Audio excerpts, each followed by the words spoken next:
ओम श्री परमात्मने नमः। श्रीमद् भागवत महापुराण एकादश स्कंध अथ विंशोऽध्यायः। ज्ञान योग, कर्म योग, भक्ति योग। उद्धव जी ने कहा कि विधिश्च प्रतिषेधश्च निगमो ईश्वरस्य च अवेक्षतेरविन्दाक्ष गुणम दोषम च कर्मणाम। कमल नयन श्री कृष्ण, आप सर्वशक्तिमान हैं। आपकी आज्ञा ही भेद है। उसमें कुछ कर्मों को करने की विधि है और कुछ के करने का निषेध है। यह विधि निषेध कर्मों के गुण और दोष की परीक्षा करके ही तो होता है। वर्णाश्रम भेद, प्रतिलोम और अनुलोम रूप वर्ण संकर कर्मों के उपयुक्त और अनुपयुक्त, द्रव्य, देश, आयु और काल तथा स्वर्ग और नरक के भेदों का बोध भी वेदों से ही होता है। इसमें संदेह नहीं कि आपकी वाणी ही वेद है, परंतु उसमें विधि निषेध ही तो भरा पड़ा है। यदि उसमें गुण और दोषों में भेद करने वाली दृष्टि न हो तो वह प्राणियों का कल्याण करने में समर्थ ही कैसे हो। सर्वशक्तिमान परमेश्वर, आपकी वाणी वेद ही पितर, देवता और मनुष्य के लिए श्रेष्ठ मार्गदर्शन का काम करता है। सर्वशक्तिमान परमेश्वर, आपकी वाणी ही तो वाणी ही वेद ही पितर, देवता और मनुष्य के लिए श्रेष्ठ मार्गदर्शन का काम करता है, क्योंकि उसी के द्वारा स्वर्ग, मोक्ष आदि अदृष्ट वस्तुओं का बोध होता है। और इस लोक में भी किसका कौन सा साध्य है और क्या साधन, इसका निर्णय भी उसी से होता है। प्रभु, इसमें संदेह नहीं कि गुण और दोषों में भेद दृष्टि आपकी वाणी वेद के ही अनुसार है, किसी की अपनी कल्पना नहीं। परंतु प्रश्न तो यह है कि आपकी वाणी ही भेद का निषेध भी करती है। यह विरोध देखकर मुझे भ्रम हो रहा है। आप कृपा करके मेरा यह भ्रम मिटाइए। भगवान श्री कृष्ण ने कहा, योगास्त्रयो मया प्रोक्ता निर्णाश्रेयो विधित्सया ज्ञानम कर्मम च भक्तिश्च नोपायोन्योस्ति कुत्रचित्। प्रिय उद्धव, मैंने ही वेदों में एवं अन्यत्र भी मनुष्य का कल्याण करने के लिए अधिकारी भेद से 3 प्रकार के योगों का उपदेश किया है। वे हैं ज्ञान, कर्म और भक्ति। मनुष्य के परम कल्याण के लिए इनके अतिरिक्त और कोई उपाय नहीं है। उद्धव जी, जो लोग कर्मों तथा उनके फलों से विरक्त हो गए हैं और उनका त्याग कर चुके हैं, वे ज्ञान योग के अधिकारी हैं। इसके विपरीत जिनके चित्त में कर्मों और उनके फलों से वैराग्य नहीं हुआ है, उनमें दुख बुद्धि नहीं हुई है, वे सकाम व्यक्ति कर्म योग के अधिकारी हैं। जो पुरुष न तो अत्यंत विरक्त है और न अत्यंत आसक्त ही, तथा किसी पूर्व जन्म के शुभ कर्म से सौभाग्यवश मेरी लीला कथा आदि में उसकी श्रद्धा हो गई है, वह भक्ति योग का अधिकारी है। उससे भक्ति योग के द्वारा ही सिद्धि मिल सकती है।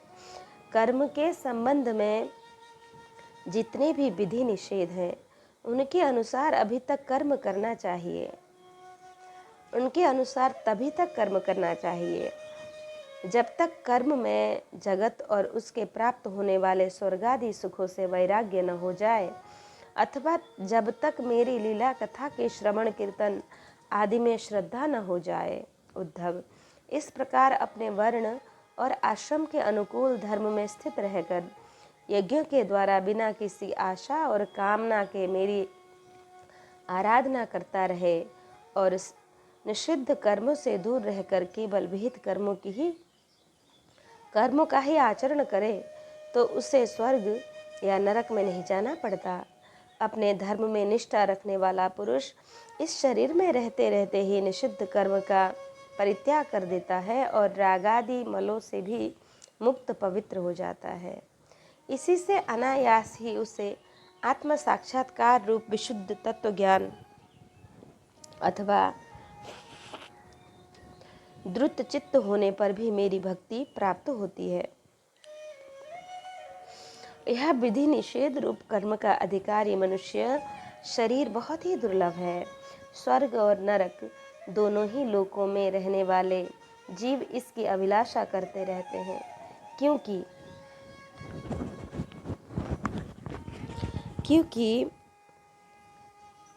इसी शरीर में अंतःकरण की शुद्धि होने पर ज्ञान अथवा भक्ति की प्राप्ति हो सकती है। स्वर्ग अथवा नरक का भोग प्रधान शरीर किसी भी साधन के उपयुक्त नहीं है। बुद्धिमान पुरुष को न तो स्वर्ग की अभिलाषा करनी चाहिए और न नरक की ही, और तो क्या इस मनुष्य शरीर की भी कामना न करनी चाहिए, क्योंकि किसी भी शरीर में गुण बुद्धि और अभिमान हो जाने से अपने वास्तविक स्वरूप की प्राप्ति के साधन में प्रमाद होने लगता है। यद्यपि यह मनुष्य शरीर है तो मृत्युग्रस्त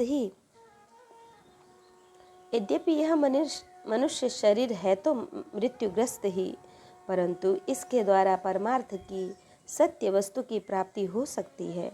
बुद्धिमान पुरुष को चाहिए कि यह बात जानकर मृत्यु होने के पूर्व ही सावधान होकर ऐसी साधना कर ले जिससे वह जन्म मृत्यु के चक्कर से सदा के लिए छूट जाए, मुक्त हो जाए। यह शरीर एक वृक्ष है, इसमें घोंसला बनाकर जीव रूप पक्षी निवास करता है। इसे यमराज के दूत प्रतिक्षण काट रहे हैं। जैसे पक्षी कटते हुए वृक्ष को छोड़कर उड़ जाता है, वैसे ही अनासक्त जीव भी इस शरीर को छोड़कर मोक्ष का भागी बन जाता है। परंतु आसक्त जीव दुख ही भोगता रहता है। प्रिय उद्धव, ये दिन और रात क्षण क्षण में शरीर की आयु को क्षीण कर रहे हैं। यह जानकर जो भय से कांप उठता है, वह व्यक्ति इसमें आसक्ति छोड़कर परमात्मा तत्व का ज्ञान प्राप्त कर लेता है और फिर इसके जीवन मरण से निरपेक्ष होकर अपने आत्मा में ही शांत हो जाता है। यह मनुष्य शरीर समस्त शुभ कर्मों की प्राप्ति का मूल है और अत्यंत दुर्लभ होने पर भी अनायास सुलभ भी हो गया है। इस संसार सागर से पार जाने के लिए एक यह सुदृढ़ नौका है। शरण ग्रहण मात्र से ही गुरुदेव इसके केवट बनकर पतवार का संचालन करने लगते हैं और स्मरण मात्र से ही मैं अनुकूल वायु के रूप में इसे लक्ष्य की ओर बढ़ाने लगता हूँ। इतनी सुविधा होने पर भी जो इस शरीर के द्वारा संसार सागर से पार नहीं हो जाता, वह तो अपने हाथों अपने आत्मा का हवन अधपतन कर रहा है। प्रिय उद्धव, मनुष्य जब परुष दोष दर्शन के कारण कर्मों से उद्विग्न और विरक्त हो जाए, तब जितेंद्रिय होकर वह योग में स्थित हो जाए और अभ्यास आत्मानुसंधान के द्वारा अपना मन मुझ परमात्मा में निश्चल रूप से धारण करे। जब स्थिर करते समय मन चंचल होकर इधर उधर भटकने लगे, तब झटपट बड़ी सावधानी से उसे मनाकर समझा बुझाकर फुसलाकर अपने वश में कर ले।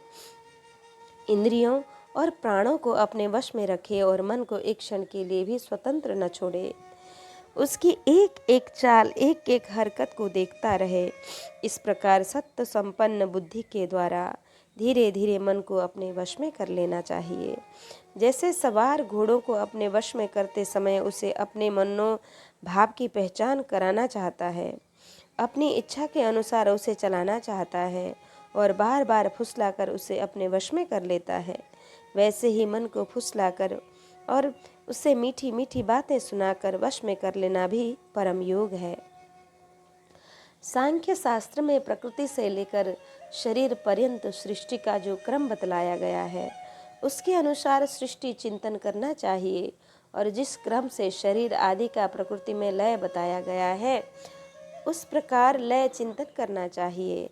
यह क्रम तब तक जारी रखना चाहिए तब तक मन शांत स्थिर न हो जाए।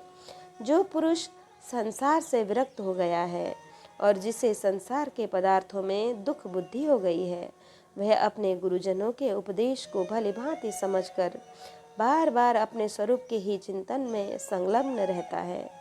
इस अभ्यास से बहुत ही शीघ्र उसका मन अपनी वह चंचलता जो अनात्म शरीर आदि में आत्मबुद्धि करने से हुई है छोड़ देता है। यम, नियम, आसन, प्राणायाम, प्रत्याहार, धारणा, ध्यान, समाधि आदि योग मार्गों से वस्तु तत्व का निरीक्षण परीक्षण करने वाली आत्मविद्या से तथा मेरी प्रतिमा की उपासना से अर्थात कर्म योग, ज्ञान और योग और भक्ति योग से मन परमात्मा का चिंतन करने लगता है और कोई उपाय नहीं है।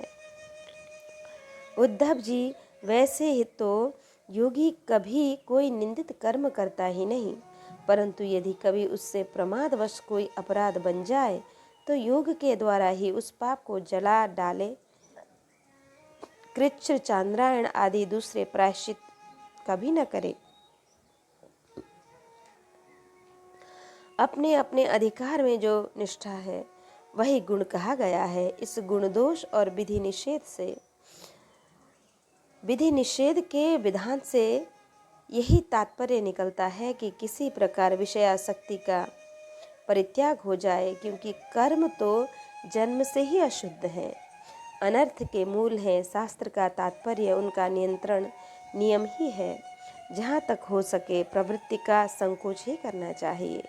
जो साधन समस्त कर्मों से विरक्त हो गया हो, उसमें दुख बुद्धि रखता हो, मेरी लीला कथा के प्रति श्रद्धालु हो और यह भी जानता हो कि सभी भोग और भोग वासनाएं दुख रूप हैं, किंतु इतना सब जानकर भी जो उसके परित्याग में समर्थ न हो, उसे चाहिए कि उन भोगों को तो भोग ले, परंतु उन्हें सच्चे हृदय से दुखजनक समझे और मन ही मन उसकी निंदा करे तथा उसे अपना दुर्भाग्य ही समझे।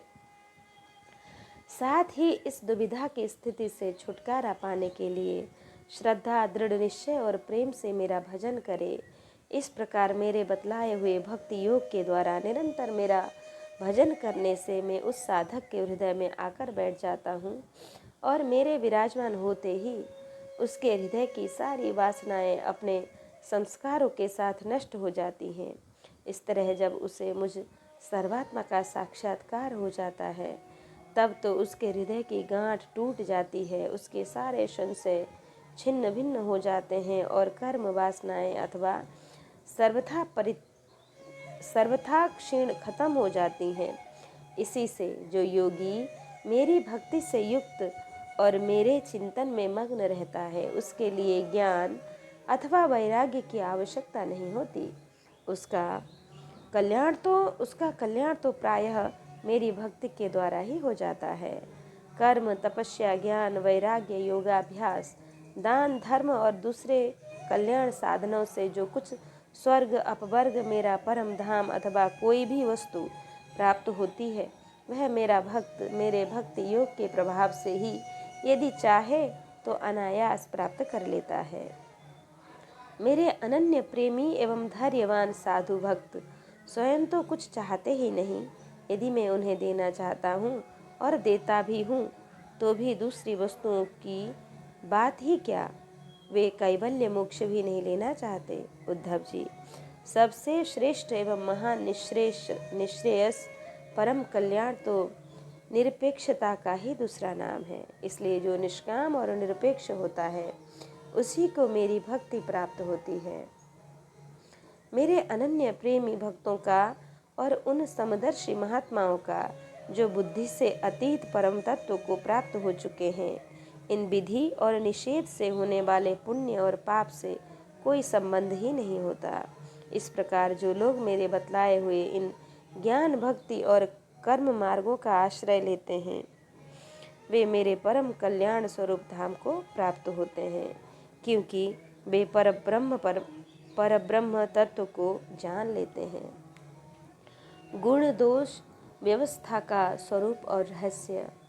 भगवान श्री कृष्ण कहते हैं, ये एतान मत पथो हित्वा भक्ति ज्ञान क्रियात्मकान क्षुद्रन कामांश्चलै प्राणैर जुषन्तः संसरन्ति ते। प्रिय उद्धव, मेरी प्राप्ति के 3 मार्ग हैं, भक्ति योग, ज्ञान योग और कर्म योग। जो इन्हें छोड़कर चंचल इंद्रियों के द्वारा क्षुद्र भोग भोगते रहते हैं, वे बार बार जन्म मृत्यु रूप संसार के चक्कर में भटकते रहते हैं।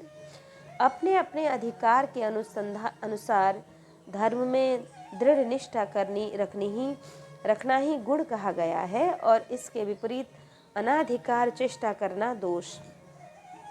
तात्पर्य यह है कि गुण और दोष दोनों की व्यवस्था अधिकार के अनुसार ही की जाती है, किसी वस्तु के अनुसार नहीं। वस्तुओं के समान होने पर भी शुद्धि अशुद्धि, गुण और दोष और शुभ अशुभ आदि का जो विधान किया जाता है, उसका अभिप्राय यह है कि पदार्थ का ठीक ठीक निरीक्षण परीक्षण हो सके और उनमें संदेह संपन्न करके ही वह योग्य है कि अयोग्य, स्वाभाविक प्रवृत्ति को नियंत्रित संकुचित किया जा सके, उनके द्वारा धर्म संपादन कर सके, समाज का व्यवहार ठीक ठीक चला सके और अपने व्यक्तिगत जीवन के निर्वाह में भी सुविधा हो। इसी से यह लाभ भी है कि मनुष्य अपनी वासना मूलक सहज प्रवृत्तियों के द्वारा इनके जाल में न फंसकर शास्त्रानुसार अपने जीवन को नियंत्रित और मन को वशीभूत कर लेता है, मन को वशीभूत कर लेता है। निष्पाप उद्धव, यह आचार मैंने ही मनु आदि का रूप धारण करके धर्म का भार ढोने वाले कर्म जड़ों के लिए उपदेश किया है। पृथ्वी, जल, तेज, वायु, आकाश, ये पंचभूत ही ब्रह्मा से लेकर पर्वत वृक्ष पर्यंत सभी प्राणियों के शरीर के मूल कारण हैं। इस तरह जो सब शरीर की दृष्टि से तो समान ही है, सबका आत्मा भी एक ही है। प्रिय उद्धव, यद्यपि सबके शरीरों में पंचभूत समान है, फिर भी वेदों ने इसके वर्णाश्रम आदि अलग अलग नाम और रूप इसलिए बना दिए हैं कि ये अपनी वासना मूलक प्रवृत्तियों को संकुचित करके, नियंत्रित करके धर्म अर्थ काम मोक्ष इन चारों पुरुषार्थों को सिद्ध कर सके।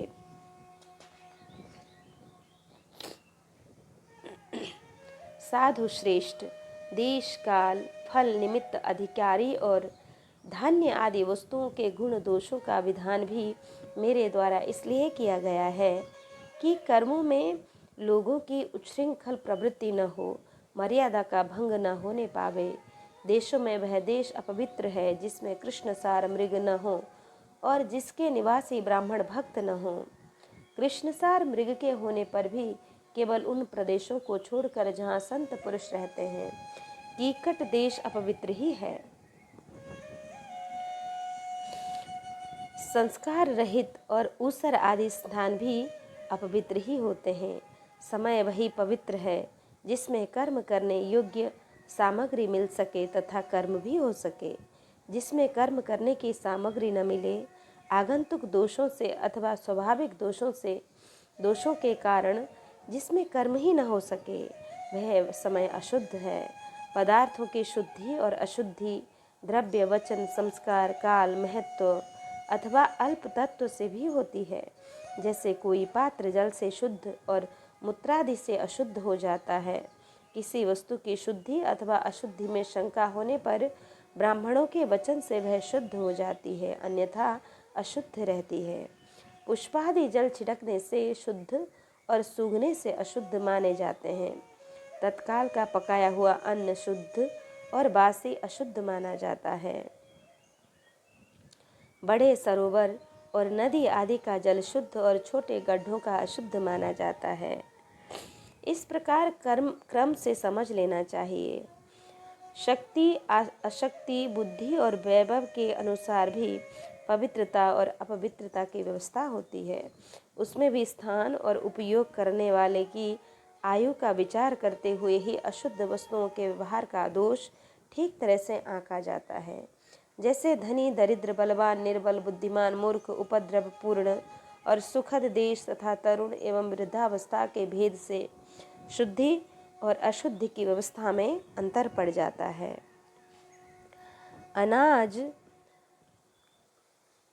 अनाज, लकड़ी, हाथी दांत आदि हड्डी, सूत, मधु, नमक, तेल, घी आदि रस, सोना, पारा आदि तेजस पदार्थ, चाम और घड़ा आदि मिट्टी के बने पदार्थ समय पर अपने आप हवा लगने से, आग में जलाने से, मिट्टी लगने से अथवा जल में धोने से शुद्ध हो जाते हैं।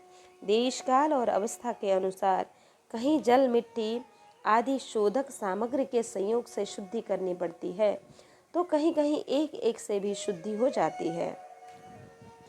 यदि किसी वस्तु में कोई अशुद्ध पदार्थ लग गया हो तो छीलने से या मिट्टी आदि मलने से जब उस पदार्थ की गंध और लेप न रहे और वह वस्तु अपने पूर्व रूप में आ जाए तब उसको शुद्ध समझना चाहिए।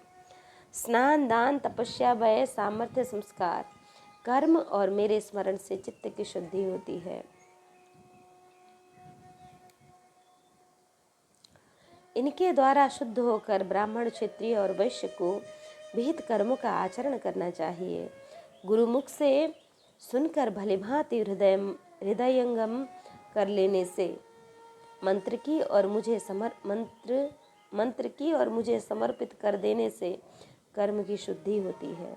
उद्धव जी, इस प्रकार देश, काल, पदार्थ, कर्ता, मंत्र और कर्म इन छहों के शुद्ध होने से धर्म और अशुद्ध होने से अधर्म होता है। कहीं कहीं शास्त्र विधि से गुण और दोष हो जाता है और दोष गुण हो जाता है। कहीं कहीं शास्त्र विधि से गुण दोष हो जाता है और दोष गुण। जैसे ब्राह्मण के लिए संध्या, वंदन, गायत्री, जप आदि गुण है, परंतु शूद्र के लिए दोष है।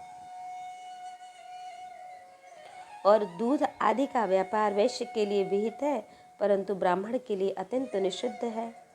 एक ही वस्तु के विषय में किसी के लिए गुण और किसी के लिए दोष का विधान गुण और दोषों की वास्तविकता का खंडन कर देता है और इससे यह निश्चय होता है कि गुण दोष का यह भेद कल्पित है। जो लोग पतित हैं वे पतितों का साधारण आचरण करते हैं तो उन्हें पाप नहीं लगता, जबकि श्रेष्ठ पुरुष के लिए वह सर्वथा त्याज्य होता है। जैसे गृहस्थों के लिए स्वाभाविक होने के कारण अपनी पत्नी का संग पाप नहीं है, परंतु सन्यासी के लिए घोर पाप है। उद्धव जी, बात तो यह है कि जो नीचे सोया हुआ है वह गिरेगा कहाँ। वैसे ही जो पहले से ही पतित है उनका अब और पतन क्या होगा। जिन जिन दोषों और गुणों से मनुष्य का चित्त उपरत हो जाता है उन्हीं वस्तुओं के संबंध से, बंधन से वह मुक्त हो जाता है।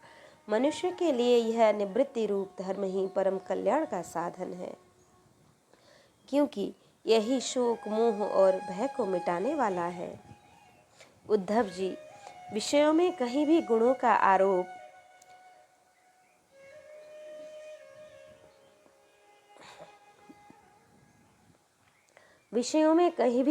आरोप करने से उस वस्तु के प्रति आसक्ति हो जाती है। आसक्ति होने से उसे अपने पास रखने की कामना हो जाती है और इस कामना की पूर्ति में किसी प्रकार की बाधा पड़ने पर लोगों में परस्पर कलह होने लगता है। कलह से असह्य क्रोध की उत्पत्ति होती है और क्रोध से समय अपने हित अहित बोध नहीं रहता, अज्ञान छा जाता है।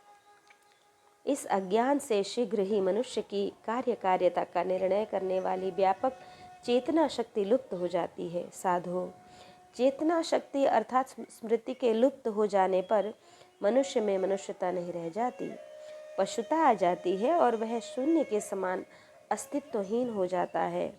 अब उसकी अवस्था वैसे ही हो जाती है जैसे कोई मूर्छित या मुर्दा हो।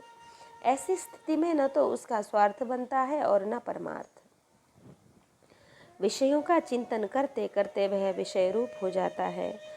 उसका जीवन वृक्षों के समान जड़ हो जाता है। उसके शरीर में उसी प्रकार व्यर्थ श्वास चलता रहता है जैसे लुहार की धोखने की हवा। उसे न अपना ज्ञान रहता है और न किसी दूसरे का। वह सर्वथा आत्मवंचित हो जाता है। उद्धव जी, यह स्वर्गादि रूप फल का वर्णन करने वाली श्रुति मनुष्य के लिए उन लोगों के परम पुरुषार्थ नहीं बतलाती, परंतु बहिर्मुख पुरुषों के लिए अंतःकरण शुद्धि के द्वारा परम कल्याणमय मोक्ष की विवक्षा से ही कर्मों में रुचि उत्पन्न करने के लिए वैसा ही वर्णन करती है। जैसे बच्चों से औषधि में रुचि उत्पन्न करने के लिए रोचक वाक्य कहे जाते हैं, बेटा प्रेम से गिलोय का काढ़ा पी लो तो तुम्हारी चोटी बढ़ जाएगी। इसमें संदेह नहीं कि संसार के विषय भोगों में, प्राणों में और सगे संबंधियों में सभी मनुष्य जन्म से ही आसक्त हैं और उन वस्तुओं की आसक्ति उनकी आत्मोन्नति में बाधक एवं अनर्थ का कारण है। वे अपने परम पुरुषार्थ को नहीं जानते, इसलिए स्वर्गादि का जो वर्णन मिलता है वह ज्यों का त्यों सत्य है, ऐसा विश्वास करके देवादि योनियों में भटकते रहते हैं और फिर वृक्ष आदि योनियों में घोर अंधकार में आ पड़ते हैं। ऐसी अवस्था में कोई भी विद्वान अथवा वेद फिर से उन्हें उन्हीं विषयों में क्यों प्रवृत्त करेगा। दुर्बुद्धि लोग कर्मवादी वेदों का यह अभिप्राय न समझकर कर्माशक्तिवश पुष्पों के समान स्वर्गादि लोकों का वर्णन देखते हैं और उन्हीं को परम फल मानकर भटक जाते हैं। परंतु वेदवेत्ता लोग श्रुतियों का ऐसा तात्पर्य नहीं बतलाते। विषय वासनाओं में फंसे हुए दीनहीन लोभी पुरुष रंग बिरंगे पुष्पों के समान स्वर्गादि लोकों को ही सब कुछ समझ बैठते हैं। अग्नि के द्वारा सिद्ध होने वाले यज्ञादि कर्मों में ही मुग्ध हो जाते हैं और उन्हें अंत में देवलोक, पितृलोक आदि की ही प्राप्ति होती है। दूसरी ओर भटक जाने से उन्हें अपने निज धाम आत्मपद का पता ही नहीं लगता। प्यारे उद्धव, उनके पास साधना है तो केवल कर्म की और उसका कोई फल है तो इंद्रियों की तृप्ति। उनकी आंखें धुंधली हो गई हैं, इसी से वे यह बात नहीं जानते कि जिससे इस जगत की उत्पत्ति हुई है, जो स्वयं जगत के रूप में है, वह परमात्मा मैं उनके हृदय में ही हूँ। जो स्वयं इस जगत के रूप में है वह परमात्मा मैं उनके हृदय में ही हूँ। यदि हिंसा और उसके फल मांस भक्षण में राग ही हो, उसका त्याग न किया जा सकता हो तो यज्ञ में ही करे, यह परिसंध्या विधि है। स्वाभाविक प्रवृत्ति का संकोच है, संध्या वंदनादि के समान अपूर्व विधि नहीं है। इस प्रकार मेरे परोक्ष अभिप्राय को न जानकर विषय लोलुप पुरुष हिंसा का खिलवाड़ खेलते हैं और दुष्टतावश अपनी इंद्रियों की तृप्ति के लिए वध किए हुए पशुओं के मांस से यज्ञ करके देवता, पितर तथा भूपतियों के यजन का ढोंग करते हैं। उद्धव जी, स्वर्गादि परलोक स्वप्न के दृश्यों के समान है।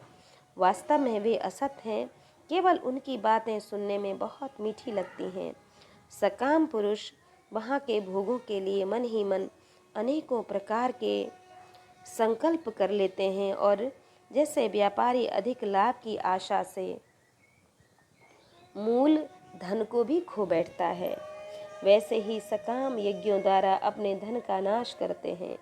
वे स्वयं रजोगुण, सत्वगुण या तमोगुण में स्थित रहते हैं और रजोगुणी, सत्वगुणी अथवा तमोगुणी इंद्रादि देवताओं की उपासना करते हैं। वे उन्हीं सामग्रियों से उतने ही परिश्रम से मेरी पूजा नहीं करते।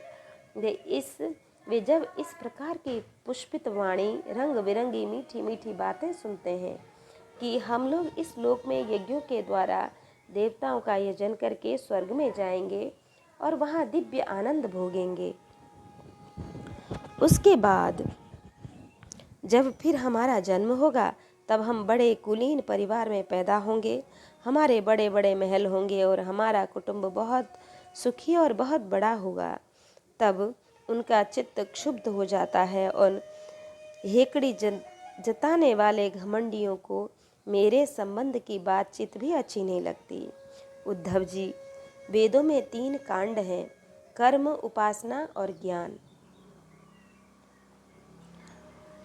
इन तीनों कांडों के द्वारा प्रतिपादित विषय है ब्रह्मा और आत्मा की एकता। सभी मंत्र और मंत्र दृष्टा ऋषि इस विषय को खोलकर नहीं गुप्त भाव से बतलाते हैं और मुझे भी इस बात को गुप्त रूप से कहना भी अविष्ट है, क्योंकि सब लोग इसके अधिकारी नहीं हैं। अंतःकरण शुद्ध होने पर ही यह बात समझ में आती है। वेदों का नाम है शब्द ब्रह्म। वे मेरी मूर्ति हैं, इसी से उनका रहस्य समझना अत्यंत कठिन है। वह शब्द ब्रह्म परा पश्यंती और मध्यमा वाणी के रूप में प्राण मन और इंद्रियमय है। समुद्र के समान सीमा रहित और गहरा है। उसकी थाह लगाना अत्यंत कठिन है। इसी से जैमिनी आदि बड़े बड़े विद्वान भी उनके तात्पर्य का ठीक ठीक निर्णय नहीं कर पाते। उद्धव, मैं अनंत शक्ति संपन्न एवं स्वयं अनंत ब्रह्मा हूँ। मैंने ही वेदवाणी का विस्तार किया है। जैसे कमल नाल में पतला सा सूत होता है, वैसे ही वह देववाणी प्राणियों के अंतःकरण में अनाहत नाद के रूप में प्रकट होती है। भगवान हिरण्यगर्भ स्वयं वेद मूर्ति एवं अमृतमय है। उनकी उपाधि है प्राण और स्वयं अनाहत शब्द के द्वारा ही उनकी अभिव्यक्ति हुई है। जैसे मकड़ी अपने हृदय से मुख द्वारा जाला उगलती और फिर निगल लेती है, वैसे ही वे स्पर्श आदि वर्णों का संकल्प करने वाले मनरूप निमित्त कारण के द्वारा हृदयाकाश अनंत अपार अनेकों मार्गों वाली वैखरी रूप वेदवाणी को स्वयं ही प्रकट करते हैं और फिर उसे अपने में लीन कर लेते हैं। वह वाणी हृदयगत सूक्ष्म ओमकार के द्वारा अभिव्यक्त स्पर्श क से लेकर म तक स्वयं आ से और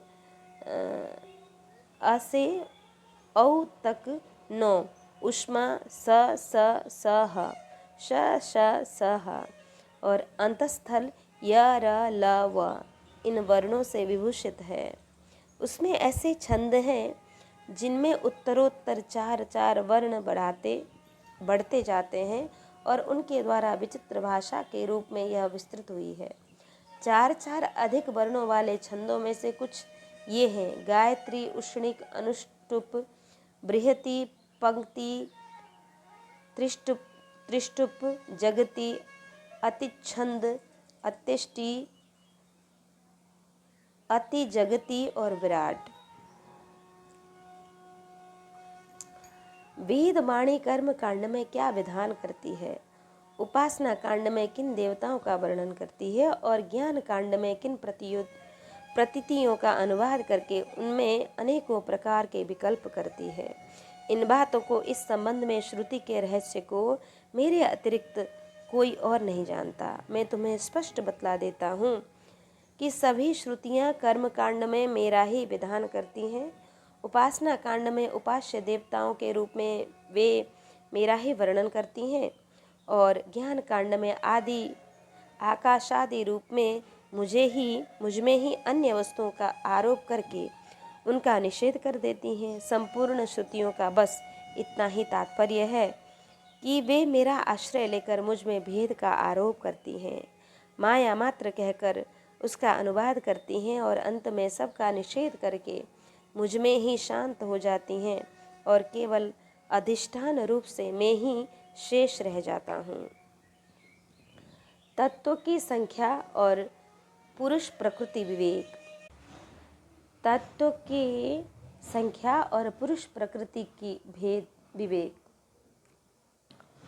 उद्धव जी ने कहा कि प्रभु, कति तत्वानि विश्वेश संख्यातान्य ऋषिभिः प्रभो नवैकादश पञ्चत्रिण्यथत्वमिह शुश्रुम।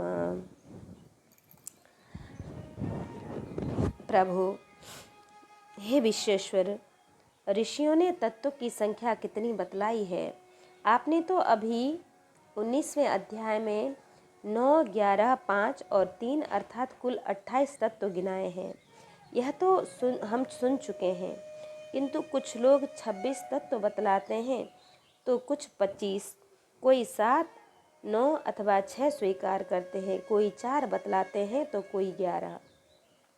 इस प्रकार किन्हीं किन्हीं ऋषि मुनियों के मत में उनकी संख्या 17 है, कोई 16 और कोई 13 बतलाते हैं। सनातन कृष्ण श्री कृष्ण ऋषि मुनि इतनी भिन्न संख्याएं किस अभिप्राय से बतलाते हैं?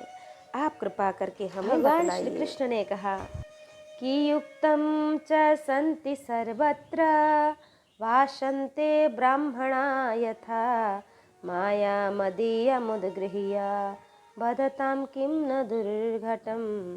उद्धव जी, वेदज्ञ ब्राह्मण इस विषय में जो कुछ कहते हैं वह सभी ठीक है, क्योंकि सभी तत्व सब में अंतर्भूत है। मेरी माया को स्वीकार करके क्या कहना असंभव है। जैसा तुम कहते हो वह ठीक नहीं है, जो मैं कहता हूँ वही यथार्थ है। इस प्रकार जगत के कारण के संबंध में विवाद इसलिए होता है कि मेरी शक्तियों, सत्व, रज आदि गुणों और उनकी वृत्तियों का रहस्य लोग समझ नहीं पाते, इसलिए वे अपनी अपनी मनोवृत्ति पर ही आग्रह कर बैठते हैं। सत्व आदि गुणों के क्षोभ से ही यह विविध कल्पना रूप प्रपंच, जो वस्तु नहीं केवल नाम है, उठ खड़ा हुआ है। यही वाद विवाद करने वालों के विवाद का विषय है। जब इंद्रियां अपने वश में हो जाती हैं तथा चित्त शांत हो जाता है, तब यह प्रपंच भी निवृत्त हो जाता है और इसकी निवृत्ति के साथ ही सारे वाद विवाद भी मिट जाते हैं। पुरुष शिरोमणि, तत्वों का एक दूसरे में अनुप्रवेश है, इसलिए वक्ता तत्वों की जितनी संख्या बतलाना चाहता है उनके अनुसार कारण को कार्य में अथवा कार्य को कारण में मिलाकर अपनी इच्छित संख्या सिद्ध कर लेता है। ऐसा देखा जाता है कि एक ही तत्व में बहुत से दूसरे तत्वों का अंतर्भाव हो गया है। इसका कोई बंधन नहीं है कि किसका किस में अंतर्भाव हो। कभी घट पट आदि कार्य वस्तुओं का उनके कारण मिट्टी सूत आदि में, तो कभी मिट्टी सूत आदि का घट पट आदि कार्यों में अंतर्भाव हो जाता है।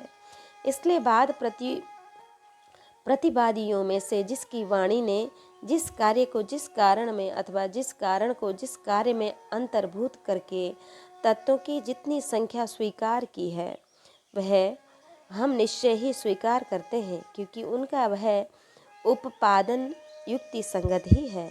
उद्धव जी, जिन लोगों ने 26 संख्या स्वीकार की है, वे ऐसा कहते हैं कि जीव अनादिकाल से अविद्या से ग्रस्त हो रहा है। वह स्वयं अपने आप को नहीं जान सका। उसे आत्मज्ञान कराने के लिए किसी अन्य सर्वज्ञ की आवश्यकता है। इसलिए प्रकृति के कार्य कारण रूप 24 तत्व, 25वां पुरुष और 26वां ईश्वर, इस प्रकार कुल 26 तत्व स्वीकार करने चाहिए। 25 तत्व मानने वाले कहते हैं कि इस शरीर में जीव और ईश्वर का अणुमात्र भी अंतर या भेद नहीं है, इसलिए उनमें भेद की कल्पना व्यर्थ है। रही ज्ञान की बात, सो तो सत्तात्मिक प्रकृति का गुण है। तीनों गुणों की साम्यावस्था ही प्रकृति है, इसलिए सत्व रज आदि गुण आत्मा के नहीं प्रकृति के ही हैं। इन्हीं के द्वारा जगत की स्थिति, उत्पत्ति और प्रलय हुआ करते हैं। इसलिए ज्ञान आत्मा का गुण नहीं प्रकृति का ही गुण सिद्ध होता है। इस प्रसंग में सत्व गुण ही ज्ञान है, रजोगुण ही कर्म है और तमोगुण ही अज्ञान कहा गया है।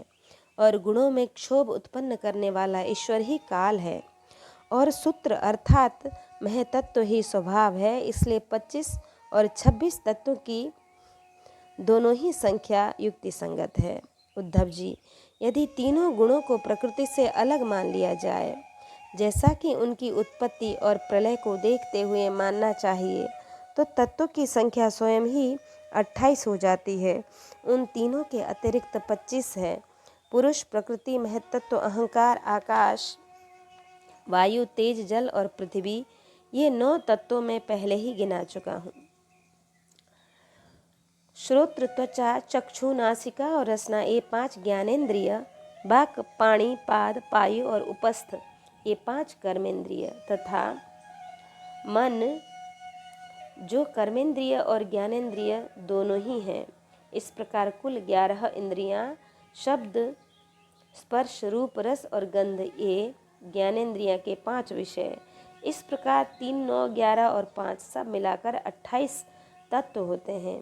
कर्मेंद्रिय के द्वारा होने वाले 5 कर्म, चलना, बोलना, मल त्यागना, पेशाब करना और काम करना, इनके द्वारा तत्वों की संख्या नहीं बढ़ती।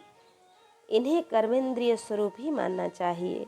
सृष्टि के आरंभ में कार्य 11 इंद्रियां और पंचभूत और कारण में तत्व आदि के रूप में प्रकृति ही रहती है। वही सत्व गुण, रजोगुण और तमोगुण की सहायता से जगत की स्थिति, उत्पत्ति और संहार संबंधी अवस्थाएं धारण करती हैं। अव्यक्त पुरुष तो प्रकृति और उसकी अवस्थाओं का केवल साक्षी मात्र बना रहता है। महतत्व आदि कारण धातुएं विकार को प्राप्त होते हुए पुरुष के इक्षण से शक्ति प्राप्त करके परस्पर मिल जाते हैं और प्रकृति का आश्रय लेकर उसी के बल से ब्रह्मांड की सृष्टि करते हैं। उद्धव जी, जो लोग तत्वों की संख्या 7 स्वीकार करते हैं, उनके विचार से आकाश, वायु, तेज, जल और पृथ्वी ये 5 भूत, छठा जीव और 7वां परमात्मा, जो साक्षी जीव और साक्ष्य जगत दोनों का अधिष्ठान है, यही तत्व है। देह, इंद्रिय और प्राणादि की उत्पत्ति तो पंचभूतों से ही हुई है, इसलिए वे इन्हें अलग नहीं गिनते। जो लोग केवल 6 तत्व स्वीकार करते हैं, वे कहते हैं कि 5 भूत हैं और छठा है परम पुरुष परमात्मा। वह परमात्मा अपने बनाए हुए पंचभूतों से युक्त होकर देह आदि की सृष्टि करता है और उनमें जीव रूप से प्रवेश करता है। इस मत के अनुसार जीव का परमात्मा में और शरीर आदि का पंचभूतों में समावेश हो जाता है। जो लोग कारण के रूप में 4 ही तत्व स्वीकार करते हैं, वे कहते हैं कि आत्मा से तेज, जल और पृथ्वी की उत्पत्ति हुई है और जगत में जितने पदार्थ हैं सब उन्हीं से उत्पन्न होते हैं। वे सभी कार्यों का उन्हीं में समावेश कर लेते हैं। जो लोग तत्वों की संख्या 17 बतलाते हैं, वे इस प्रकार गणना करते हैं: 5 भूत, 5 तन्मात्राएं, 5 ज्ञानेंद्रिय, 1 मन और 1 आत्मा। जो लोग तत्वों की संख्या 16 बताते हैं, उनकी गणना भी इसी प्रकार है। अंतर केवल इतना ही है कि वे आत्मा में मन का भी समावेश कर लेते हैं और इस प्रकार उनकी तत्व संख्या 16 रह जाती है। जो लोग 13 तत्व मानते हैं, वे केवल हैं कि आकाशादि 5 भूत, श्रोत्रादि 5 ज्ञानेंद्रिय, 1 मन, 1 जीवात्मा और परमात्मा, ये 13 तत्व हैं। 11 संख्या मानने वालों के 5 भूत, 5 ज्ञानेंद्रिय और उनके अतिरिक्त 1 आत्मा का अस्तित्व स्वीकार किया है। जो लोग 9 तत्व मानते हैं, वे आकाश आदि 5 भूत और मन, बुद्धि, अहंकार, ये 8 प्रकृतियां और 9 पुरुष, इन्हीं को तत्व मानते हैं। उद्धव जी, इस प्रकार ऋषि मुनियों ने भिन्न भिन्न प्रकार से तत्व की गणना की है। सबका कहना उचित ही है, क्योंकि सबकी संख्या युक्ति युक्त है। जो लोग तत्व ज्ञानी हैं, उन्हें किसी भी मत में बुराई नहीं दिखती। इनके लिए तो सब कुछ ठीक ही है। उद्धव जी ने कहा, प्रकृतिम पुरुषश्चोभौ यद्यप्यात्मा विलक्षणौ अन्योन्यापाश्रयात् कृष्ण दृश्यते न भिदा तयो। श्याम सुंदर यद्यपि स्वरूपतः प्रकृति और पुरुष दोनों एक दूसरे से सर्वथा भिन्न हैं, तथापि वे आपस में इतने घुल मिल गए हैं कि साधारणतः उनका भेद नहीं जान पड़ता। प्रकृति में पुरुष और पुरुष में प्रकृति अभिन्न से प्रतीत होते हैं। इनकी भिन्नता स्पष्ट कैसे हो? कमल नयन श्री कृष्ण, मेरे हृदय में इनकी भिन्नता और अभिन्नता को लेकर बहुत बड़ा संदेह है। आप तो सर्वज्ञ हैं, अपनी युक्ति युक्त वाणी से मेरे संदेह का निवारण कर दीजिए। भगवान, आपकी ही कृपा से जीवों को ज्ञान होता है और आपकी माया शक्ति से ही उनके ज्ञान का नाश होता है। अपनी आत्मस्वरूपिणी माया की चित्रण गति आप ही जानते हैं और कोई नहीं जानता, अतएव आप ही मेरा संदेह मिटाने में समर्थ हैं। भगवान श्री कृष्ण ने कहा, प्रकृतिम पुरुषश्चेति विकल्प पुरुषर्षभ एष वैकारिकः सर्गो गुण व्यतिकरात्मकः। उद्धव जी, प्रकृति और पुरुष शरीर और आत्मा, इन दोनों में अत्यंत भेद है। इस प्राकृत जगत में जन्म मरण एवं वृद्धि ह्रास आदि विकार लगे ही रहते हैं। इसका कारण यह है कि यह गुणों के क्षोभ से ही बना है। प्रिय मित्र, मेरी माया त्रिगुणात्मिक है। वही अपने सत्व रज आदि गुणों में अनेकों प्रकार की भेद वृत्तियाँ पैदा कर देती है। यद्यपि उसका विस्तार असीम है, फिर भी इस विकारात्मक सृष्टि को 3 भागों में बांट सकते हैं। वे 3 भाग हैं: आध्यात्म, आधिदैव और अधिभूत। उदाहरणार्थ नेत्रेंद्रिय अध्यात्म है, उसका विषय रूप अधिभूत है, और नेत्र गोलोक में स्थित सूर्य देवता का अंश अधिदेव है। ये तीनों परस्पर एक दूसरे के आश्रय से ही सिद्ध होते हैं, इसलिए इसके अध्यात्म, अधिदेव और अधिभूत ये तीनों ही परस्पर सापेक्ष हैं। परंतु आकाश में स्थित सूर्य मंडल इन तीनों की अपेक्षा से मुक्त है, क्योंकि वह स्वतः सिद्ध है। इसी प्रकार आत्मा भी उपर्युक्त तीनों भेदों का मूल कारण उनका साक्षी और उनसे परे है। वही अपने स्वयं सिद्ध प्रकाश से समस्त सिद्ध पदार्थों की मूल सिद्धि है। इसी के द्वारा सबका प्रकाश होता है। जिस प्रकार चक्षु के 3 भेद बतलाए गए हैं, उसी प्रकार त्वचा, श्रोत्र, जिह्वा, नासिका और चित्त आदि के भी 3 भेद हैं। प्रकृति से महतत्व बनता है और महतत्व से अहंकार। इस प्रकार यह अहंकार गुणों के क्षोभ से उत्पन्न हुआ प्रकृति का ही एक विकार है। अहंकार के 3 भेद हैं: सात्विक, तामस और राजस। यह अहंकार ही अज्ञान और सृष्टि की विविधता का मूल कारण है। आत्मा ज्ञान स्वरूप है। इसका इन पदार्थों से न तो कोई संबंध है और न उसमें कोई विवाद की ही बात है। अस्ति नास्ति, है नहीं। सगुण निर्गुण, भाव अभाव, सत्य मिथ्या आदि रूप से जितने भी वाद विवाद हैं, सबका मूल कारण भेद दृष्टि ही है। इसमें संदेह नहीं कि इस विवाद का कोई प्रयोजन नहीं है, यह सर्वथा व्यर्थ है। तथापि जो लोग मुझसे अपने वास्तविक स्वरूप से विमुख हैं, वे इस विवाद से मुक्त नहीं हो सकते।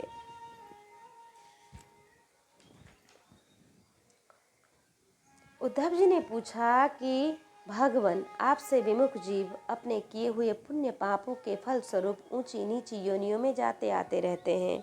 अब प्रश्न यह है कि व्यापक आत्मा का एक शरीर से दूसरे शरीर में जाना, अकर्ता का कर्म करना और नित्य वस्तु का जन्म मरण कैसे संभव है? गोविंद, जो लोग आत्मज्ञान से रहित हैं, वे तो इस विषय को ठीक ठीक सोच भी नहीं सकते, और इस विषय के विद्वान संसार में प्रायः मिलते नहीं, क्योंकि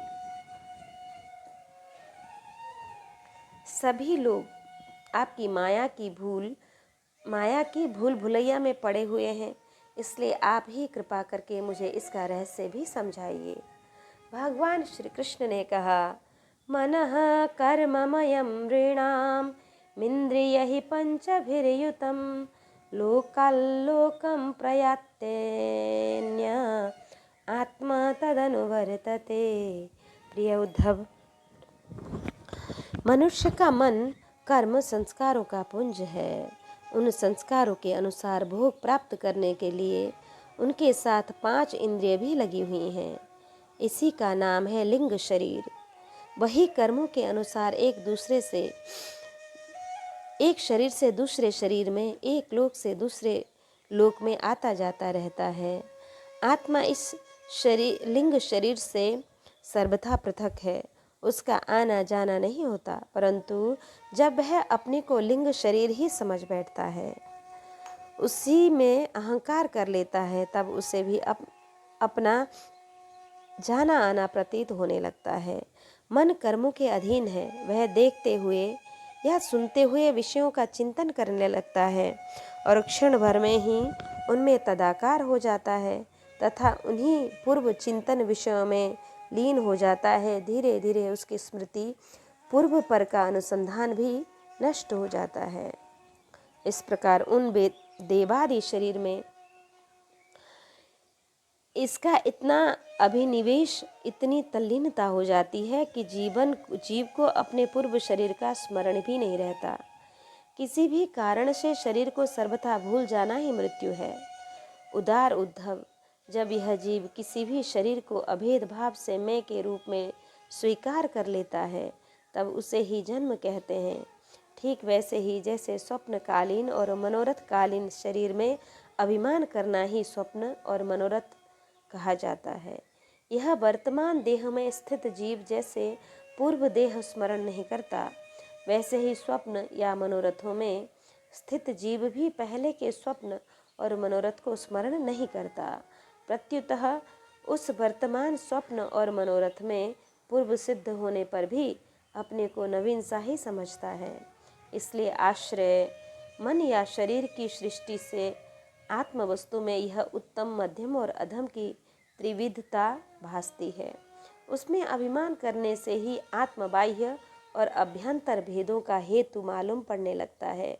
जैसे दुष्ट पुत्र को उत्पन्न करने वाला पिता पुत्र के शत्रु मित्र आदि के लिए भेद का हेतु हो जाता है। प्यारे उद्धव, काल की गति सूक्ष्म है, उसे साधारणतः देखा नहीं जा सकता। उसके द्वारा प्रतिक्षण शरीरों की उत्पत्ति और नाश होते रहते हैं। सूक्ष्म होने के कारण ही प्रतिक्षण होने वाले जन्म मरण नहीं दिखते पड़ते।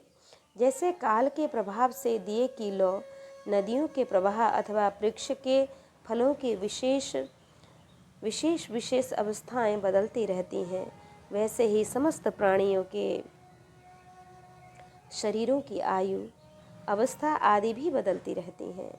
जैसे यह उन्हीं ज्योतियों का वही दीपक है, प्रवाह का यह वही जल है, ऐसा समझना और कहना मिथ्या है। वैसे ही विषय चिंतन में व्यर्थ आयु बिताने वाले अविवेकी पुरुषों का ऐसा कहना है और समझना है कि यह वही पुरुष है, सर्वथा मिथ्या है।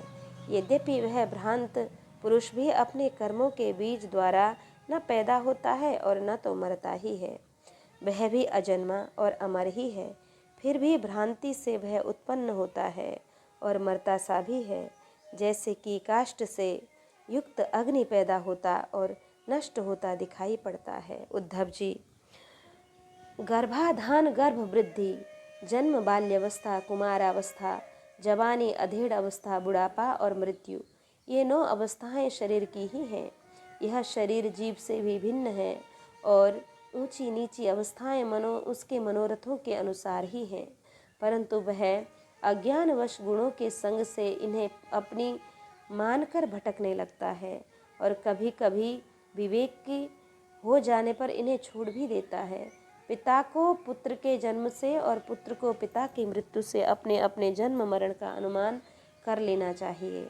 जन्म मृत्यु के युक्त देहों का दृष्टा जन्म और मृत्यु से युक्त शरीर नहीं है। जैसे जौ, गेहूँ आदि की फसल बोने पर उग जाती है और पक जाने पर काट दी जाती है, किंतु जो पुरुष उनके उगने और काटने का जानने वाला साक्षी है, वह उसे सर्वथा पृथक है। वैसे ही जो शरीर और उसकी अवस्थाओं का साक्षी है, वह शरीर से सर्वथा पृथक है। अज्ञानी पुरुष इस प्रकार प्रकृति और शरीर से आत्मा का विवेचन नहीं करते। वे उनसे तत्वतः अलग अनुभव नहीं करते और विषयों में सच्चा सुख मानने लगते हैं तथा उसी में मोहित हो जाते हैं।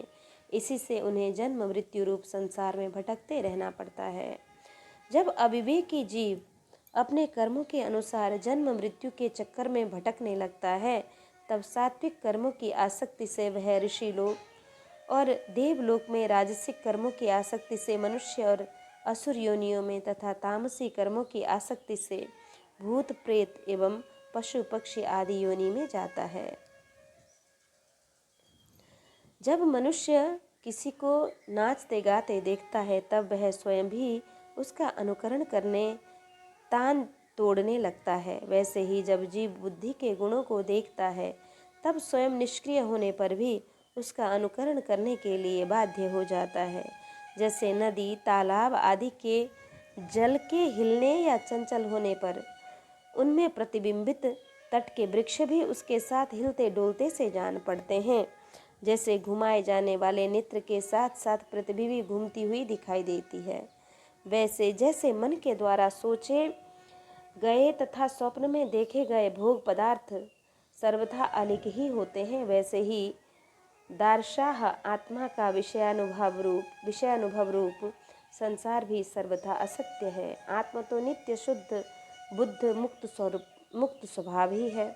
विषयों के सत्य न होने पर भी जो जीव मनुष्यों का ही चिंतन करता रहता है, उसका यह जन्म मृत्यु रूप संसार चक्र कभी निवृत्त नहीं होता। जैसे स्वप्न में प्राप्त अनर्थ परंपरा जागे बिना निवृत्त नहीं होती। प्रिय उद्धव, इसलिए इन दुष्ट कभी तृप्त न होने वाले इंद्रियों से विषयों को मत भोगो। आत्म विषयक अज्ञान से प्रतीत होने वाले सांसारिक भेद भाव भ्रम मूलक ही है, ऐसा समझो। असाधु पुरुष गर्दन पकड़कर बाहर निकाल दे, वाणी द्वारा अपमान करे, उपहास करे, निंदा करे, मारे पीटे बांधे, आजीविका छीन ले, ऊपर थूक दे, मूत दे अथवा तरह तरह से विचलित करे, निष्ठा से निगाड़े की चेष्टा करे, उनके किसी भी उपद्रव से क्षुब्ध न होना चाहिए, क्योंकि वे तो बेचारे अज्ञानी हैं, उन्हें परमार्थ का तो पता ही नहीं है। अतः जो अपने कल्याण का इच्छुक है, उसे सभी कठिनाइयों से अपनी विवेक बुद्धि द्वारा ही, किसी बाह्य साधन से नहीं, अपने को बचा लेना चाहिए। वस्तुतः आत्मदृष्टि ही समस्त विपत्तियों से बचने का एकमात्र साधन है। उद्धव जी ने कहा, भगवान, आप समस्त वक्ताओं के शिरोमणि हैं। मैं इस दुर्जनों से किए गए तिरस्कार को अपने मन में अत्यंत असह्य समझता हूँ। अतः जैसे मैं उसको समझ सकूं, आपका उपदेश जीवन में धारण कर सकूं, वैसे हमें बतलाइए। विश्वात्मन, जो आपके भागवत धर्म के आचरण में प्रेम पूर्वक संलग्न है, जिन्होंने आपके चरण कमलों का ही आश्रय ले लिया है, उन शांत पुरुष के अतिरिक्त बड़े बड़े विद्वानों के लिए भी दुष्टों के द्वारा किया गया तिरस्कार सह लेना अत्यंत कठिन है, क्योंकि प्रकृति अत्यंत बलवती है। इति श्रीमद्भागवते महापुराणे पारमहंस्यां संहितायां एकादश स्कंदे 12वां अध्यायः।